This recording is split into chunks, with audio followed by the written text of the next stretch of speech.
Start of the day, start of the day, it is the start of the day. Start of the day, start of the day, it is the start of the day. Start of the day, start of the day, it is the start of the day.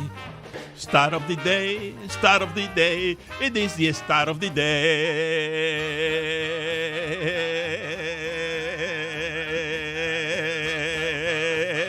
day. Today's stat of the day is brought to you by Venmo and PayPal.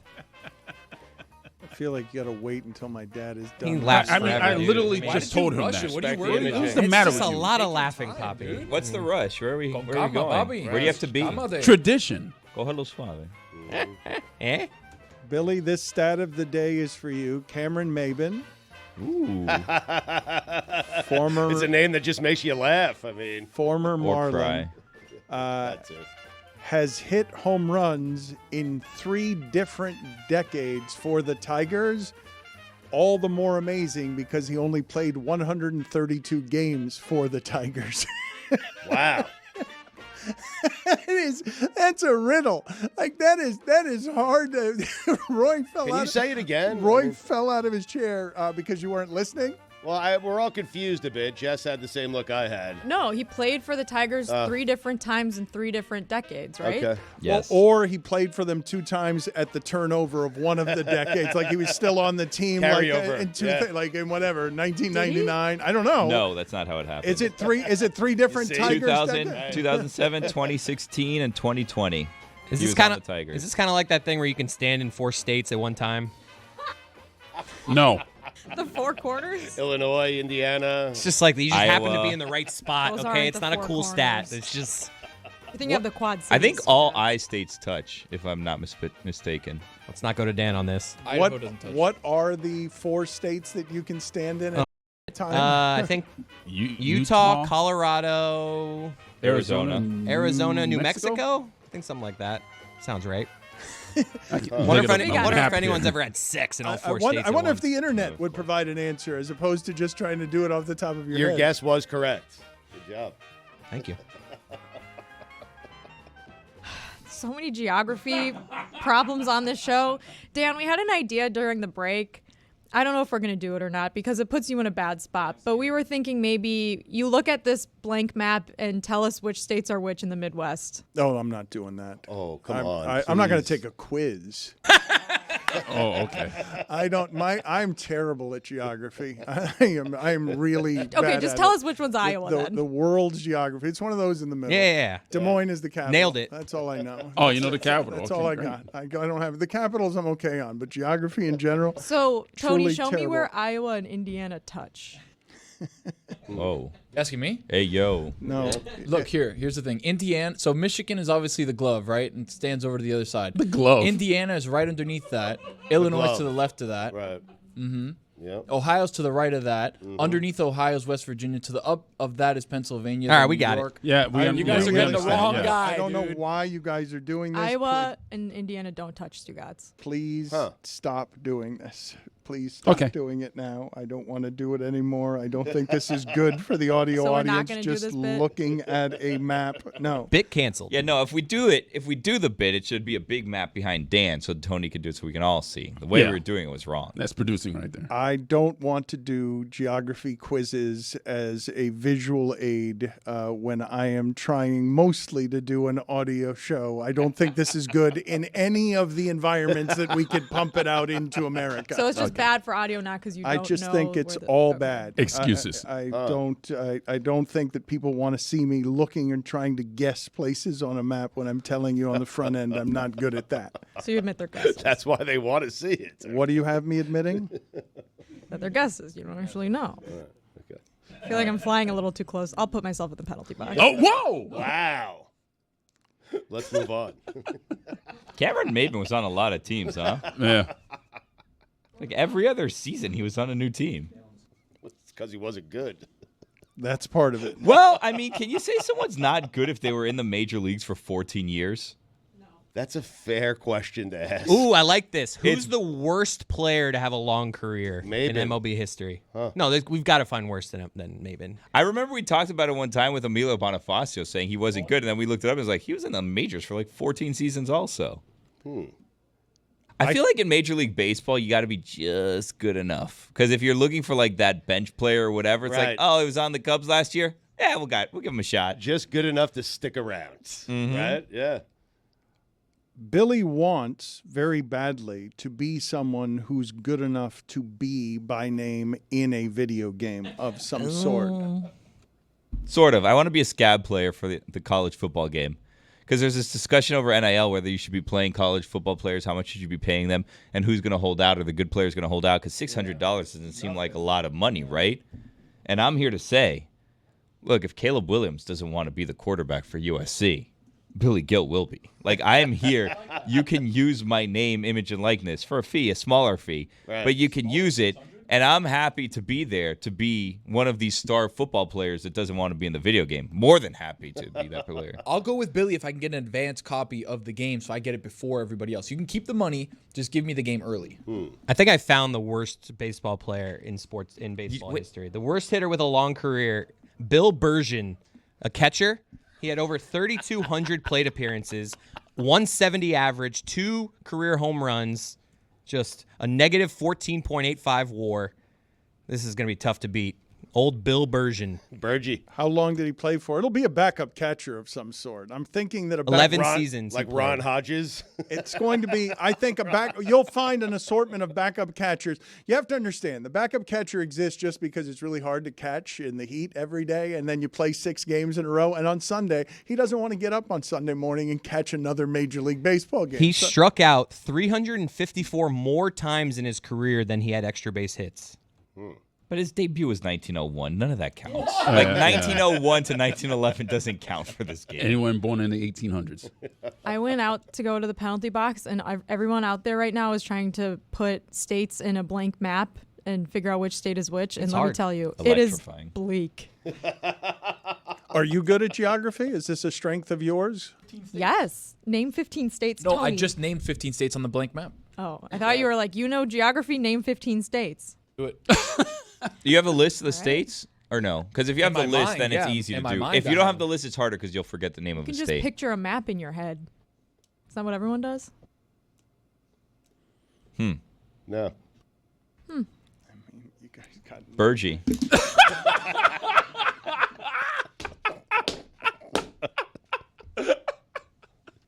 I'm very happy that we've got this guy, Stugotz. This guy is what March Madness is all about. That's right. He's the sophomore center for the Indiana State Sycamores. They are leading the Missouri Valley Conference. We hope to see him in the tournament later this month because of this guy. Robbie Avila is, I pronounced that with a Latin flourish. Are you Hispanic? Do you have Hispanic origin? I do, yeah. My dad is Mexican. His dad was from Mexico, so I'm half Mexican, yeah. I was very happy to learn of you this weekend, and I learned of you because I'd never heard the nickname Cream Abdul-Jabbar. I believe it to be the greatest nickname I've ever heard for a player. What is the history of this? Have you heard it before? Did you realize that you were going viral all weekend because people were discovering you? Yeah, no, ever since I started, blowing up a little bit on social medias, you put the goggles to what Kareem had, and, it's been a lot of fun. I've gotten a couple of nicknames. Larry Nerd was one of them, Cream Abdul-Jabbar, Steph Blurry, and so it's been a bunch of fun nicknames that I've seen all over social media. Wow. But, yeah, no, it's just been a good time. Can you tell us about your rise and your story? How often do you get underestimated because of the goggles? Yeah, no, it's definitely not a conventional look, for a basketball player. It's kind of just something you don't see too often anymore. And so, like you said, I get underestimated a little bit. I shot guys with how I play on the court, but I don't really let that affect me. I kind of just go ahead and, play my game no matter what. I'm just gonna kind of let my game do the talking. If you want to underestimate me, then I wish you luck, and that's all I got to say for y'all. That's it. Is there a story behind the goggles? Is there a reason you're wearing goggles? So it's really just all a vision thing. Originally, I started playing football when I was younger, and I couldn't wear glasses; they would have broke instantly. And so my mom invested in a pair of goggles, and so I kind of just started wearing that ever since. Once I started playing basketball, I just kept wearing that. And in high school, I thought about going to contacts, and so I tried them out real quick, but I couldn't really, get it down. And then my brother came to me. He told me, he's like, "Hey, you're not you without your goggles, and so you can't get contacts." And so that's kind of how I just kind of stuck with him. And so he kind of helped me. It's kind of part of my brand now, and so that's just really how I'm gonna start wearing the goggles, and I'm gonna continue to wear them. Which of the nicknames do you like best? Which is your favorite? See, my personal favorite, my favorite music artist is Rob Wave. And so I got one earlier in the year, Rob Wave. And so that's always going to be my favorite. But I do like the Cream Abdul-Jabbar too. Can you tell us, because one of the reasons I imagine that you get underestimated is it's a Jokic type game, right? It's a little bit, we don't expect it to be high above the rim. And so when you can do things that don't seem like they're as fast as others, but you're going 23 points on 80% shooting, 35 points, 8 boards, 5 assists, 22 points on 66% shooting, 15 points, 30 points. Those are your last 5 games. You're averaging 25 points a game. Obviously, you're a menace. Yeah, no. Obviously, I think everybody knows I'm not the quickest guy, or I don't jump the highest, but I think being able to use my skills and my basketball IQ, just being able to see the game and read it in different ways that some other people that can't do it like that, I think it kind of makes up for my lack of athleticism. So being able to play the game at my own pace, not letting guys speed me up, or being under pressure, just kind of doing it myself, the calm pace that I do it at, I think kind of helps me attack defenses with guys that are quicker or jump higher than me. What kind of offers did you have coming out of high school? How much of this afflicted even the people offering scholarships because they didn't see in you perhaps what you saw in you? Yeah, a lot of my looks out of high school came from a lot of the Missouri Valley teams, Northern Iowa, Southern Illinois.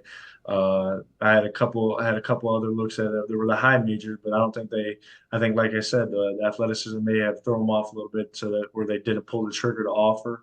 But getting recruited by Indiana State, they saw past the athleticism. They saw the streaming skills that I had and the IQ that I obtained, and so that kind of jumped at me and allowed me to be able to do everything that I can here. Being able to use all my skills. Being able to shoot, pass, and dribble, and then being able to play under Coach Church. Something that I just couldn't pass up on.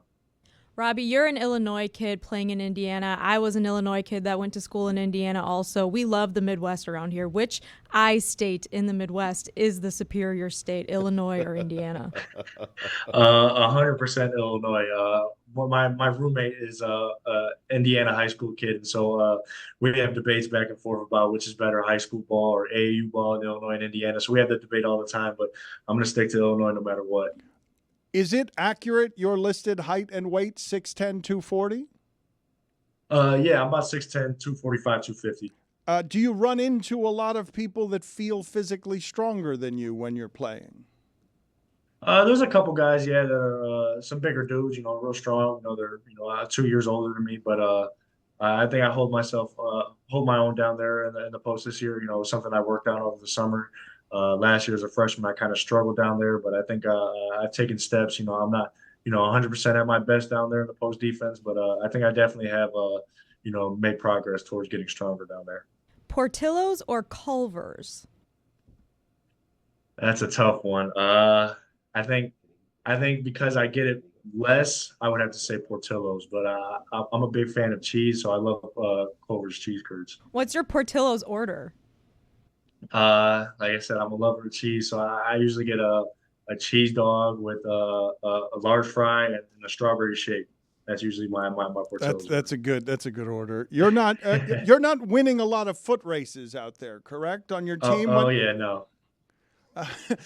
So how does that one go? Like when we're running, when we're running suicides, is there? Are you the slowest on the team? Are you lagging behind? I'm one of the guys in the family. I won't say I'm always the last guy, but I'm definitely not up there in first, second, or third. I'll tell you that. Can you tell us when did you become good at basketball? Like, when is it along the path that you knew this was the path for you? Ever since growing up, I watched NBA players. I watched Kevin Durant being a 7-foot guard. Watch other guys. Play. Kevin Love, another big guy that can shoot. I watched them, and so ever since growing up, I knew I wanted to play basketball. And over time, I think it'd be probably around 8th grade, I started to realize that I was actually pretty good at it. I wasn't just taller than everybody at that time. I was actually a solid player. And so over high school, I kind of just really dug into it and started working hard. Hitting the weight room. Doing workouts. 5 days a week. And so kind of just really started there. And I'd say after my sophomore year, I had a pretty good year. Me and my teammate right now, Jason Kent, we had a really good year at Old Forest, and so that kind of started a little bit of the buzz of going to college and playing there. And so that kind of is really when I started to realize that hey, I could play at the college level. I could do that. And, it's just been a process ever since, and I'm just enjoying the journey and looking forward to what's next here. Were you good from the beginning or just tall at the beginning? I would say when I was younger, I was like 1.5 feet taller than everybody else, but I think I still had those type of skills. When I was in 2nd grade, my brother was playing with his 4th grade team, and I was able to practice with my dad was a coach, and so I got to practice with them all the time. And being 2 years younger than the guy, was really shocking because I was the only guy out there that was able to make a left-handed layup. And with younger kids like that, so the skills have kind of been ever since I was little, and it was just really just polishing them and getting them better and better as I grew up. It can be awkward to be the kid who's different from the other kids. I would imagine that sports gave you a great deal of confidence in some places that it can be hard to come by, being good at basketball. Yeah, no, I mean, obviously the goggles throws people off, even in the regular day life too. It's just not something you see. And so when I was in 8th grade, I kept breaking my actual glasses, and so my mom stopped paying for regular glasses and maybe wore the goggles just as everyday pair of glasses. And so you get teased here and there. It bothered me a little bit when I was younger, but it's just something that comes with it. And I think sports allowed me to be able to kind of feel a little bit more normal.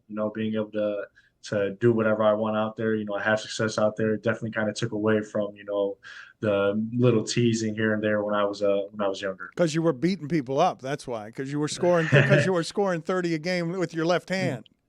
Oh yeah, yes sir. We going pro next year? What are you thinking? What's happening?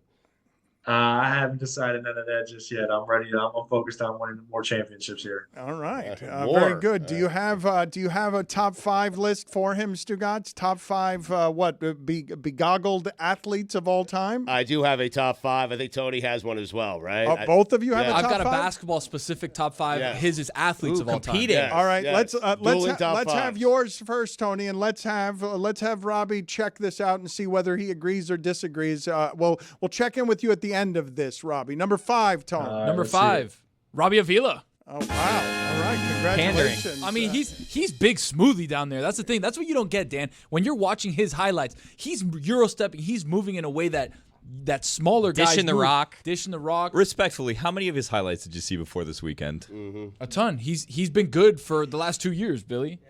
Jeez. Number 4. James Worthy. Big game, James. Big game, James. Yeah. Good of Billy to always be there for you, Tony. Number 3. He doesn't watch basketball. Real hoopers know he does not watch basketball whatsoever. Number 3, Amari Stoudemire stat. Now, he wore the Oakleys, which I still put in the goggle category, but he revolutionized. Like, when he put the Oakleys on, game over. Number 2. Number 2, Hakeem the Dream. That's a good list. Number 1. For a short time. Yes. He could never be number 1 because Cup of number coffee. 1, the GOAT, Cream Abdul-Jabbar. No Kurt Rambis on there. How's that list? Wow. How's that list overall for you, Robbie? Anything that needs to go in it? Anything that needs to get taken out? That's a pretty solid list there. You can't argue. I think maybe I would switch James Worthy and Stoudemire. Not you, though. Not you, no. I can't argue. No, I gotta say I'm nowhere. He revolutionized the game, though, with the Oakleys. If you wore Oakleys, I might have to drop you down, too. Maybe 2, 3, who knows? I Stugotz, appreciate that, but we'll see where it comes in the future. Stugotz, are you ready for your top 5? I am ready, yes. And this is just athletes. but Athletes all time, yep. Number 5. Michael Phelps.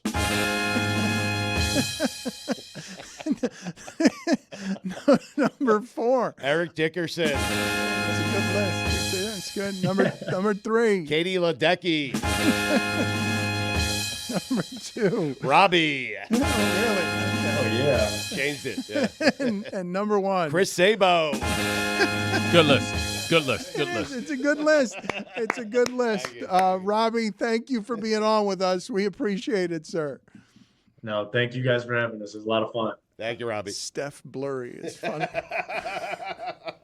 I read recently, Stugotz, that Walmart has, I believe the number was, can you guys look this up for me because I don't actually want to get it wrong, but has about $2 or $3 billion a year sort of set aside for the idea that people are going to steal things and there's going to be all manner of credit card fraud when it comes to the purchasing of things. The number was a number so high that I was startled by it. And I got to thinking about it the other day because all around my street, because Jeff Bezos has gotten ahead of everyone else in terms of being able to get you things quickly, I'm often seeing just in the street packages that are left. And you can't do that in Miami. And I got to imagine that it's happening all the time in New York where packages are just left somewhere outside and an inordinate amount of packages have to be being stolen because Bezos has revolutionized how quickly you can get things,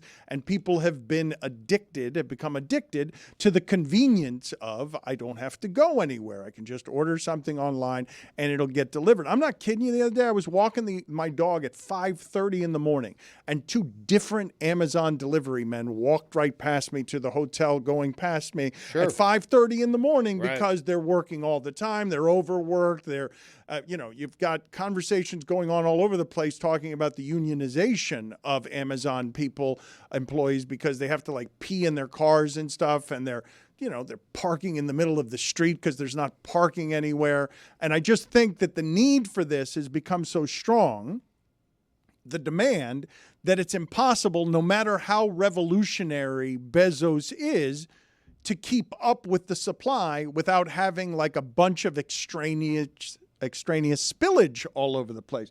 How much do you imagine in Miami people are stealing? Because the other day I had to go downstairs and get kitty litter that an Amazon driver, nobody's going to steal kitty litter, but had just left on Ocean Drive, had just left it outside because they couldn't get into the building because it was too early in the morning. And I don't think that's that uncommon. So what do you imagine is the amount of thievery going on there, or the budget that Amazon has for that kind of thievery? I would imagine there's a lot going on in terms of people stealing packages. I have no idea what their budget would be. I'm still looking up Walmart for you, but that's a staggering amount for Walmart. What do you do? What do you do when you get something at your house that was sent to you that wasn't meant for you, that was meant for someone else? It happened to me this weekend. I looked at the address and I walked like 4 houses down and just put it in their driveway and walked away. I do that too. I have one, like there's like a north, like I'm not going to say my street, but there's like a north and south where it's the same exact address, just one little north or south difference. So me and this other house are always getting each other's stuff. And I just, on my trip, drive it over there, drop it off. Nothing. What's that person's address? I won't say it. Oh. Not surprising at all that Stugotz would make no effort whatsoever to get that package. I don't to believe the him. right place. I think he was doing a thing. I think you deliver. Depends how far the walk is. You think Stugotz is going out of his way? I think he tells Abby, like, Abby, someone's got to bring this. Abby's telling me. Are you kidding me? I feel like the amount of Ring cameras that there are in the world now, we've seen these things become more prevalent because on Only in Date or on any of these websites or IGs. Oh, you'll get your ass kicked. Like, you'll have the people's Ring cam being like, oh, look, this guy just came and stole 8 packages of mine. He drives a blue Chevy Tahoe, like, let's go get him. There have to be people wandering around just following Amazon trucks and looking for there has to be a crime syndicate of just stealing packages. I love a syndicate. 1,000%. 1,000%. But they are relying on these cams outside of our front doors to protect that, I believe, right? That has to be their argument. Good. It can't be good. That just can't be good. The cams don't do anything. That you just see the guy walk away with your package. You're like, oh, I'm at work. I can't do anything. Oh, no, but there are all sorts of videos, though, of people getting their ass kicked and getting caught right in the middle of trying to steal that at the wrong house. You don't want to do that at the wrong house. You can do it at Stugotz's house. There aren't going to be any consequences other than him yelling at you from the other side of the door. I'm not running after you. It's kind of a crazy game, right? Like, because most of the boxes are unmarked, so you're just stealing a box, not knowing what's in there. So it's like a secret Santa, except you're like the Grinch, like a secret Grinch almost. Like you're going and just stealing random things, and then you surprise yourself with what you stole that day. Oh, it's Kleenex. Okay. That sucks. Latex gloves. I wanted jewelry. I don't need this. Drapes. Drapes. I like the idea of the criminals getting upset at the people that order. Like, really? You couldn't go to the store for this? What do you need Twizzlers for? Dan, I can't find the number that you're saying, but according to a quick Google search, Walmart claims that they lose $3 billion to theft every year, but they earn over $600 billion per year. So, The idea of $3 billion as minor inconvenience spillage. it's a lot of Kleenex. It seems like they just chalk it up. Like, yep, people are going to steal. Yeah, like 'cause they're I not mean, even worried about like it's preventing. exactly It's what just, they I mean, I'm do. sure they have Yes. prevention, but it's just like, yep, we're going to lose $3 billion. That's it. Anytime that I've gotten one of my cards like stolen or they ripped the number off on like a gas station or whatever, they always go to Walmart and buy a ton at Walmart. And I'm just like, Does this happen to you a lot? it Often. used to happen back in the day a lot more before the scanners and all that stuff. But yeah. I'm pretty sure that the reason that credit card interest rates are as high as they are is because they have to account for the amount of credit card fraud that there is. I don't think that those numbers would be as high as they are. And good Lord, there are a lot of people in our audience who have been swallowed by what a grift that credit card interest rate They're also thing preying is. on the poor, too. I mean, Yeah. if we're going to be honest. Like, That too. you know you're going to put it on credit, you're not going to pay it back. I can charge you a boatload of 25%. Exactly. 29%. Interest, yeah. But I think a great deal of the reason that those numbers are so high is because they have to compensate for the number of people partaking in Stugotzian fraud all over the place. Stugotzian? I mean, What? it's unfair. StugottsBook.com, everyone. I feel like if we $29.99. went to Stugotz's house right now, we would find drapes that had been stolen from a neighbor's I don't know any package. of it. I mean, Drapes. it's all Hanging from my next to the neighbor. window. What a random thing to order, boy. My neighbor would have such a nice house. We need a new drapes. What is the laziest thing you have ever ordered? Like, what is the thing that you have ordered for 45 cents that costs more in gas and delivery and boxes and environmental damage than it did because you just didn't want to be bothered to walk to a convenience store to do it? I've ordered specialized salt before. Wow. Celtic salt. Yeah, really good stuff. Himalaya. No, not Himalayan, Celtic. The difference. Which way I had to get it.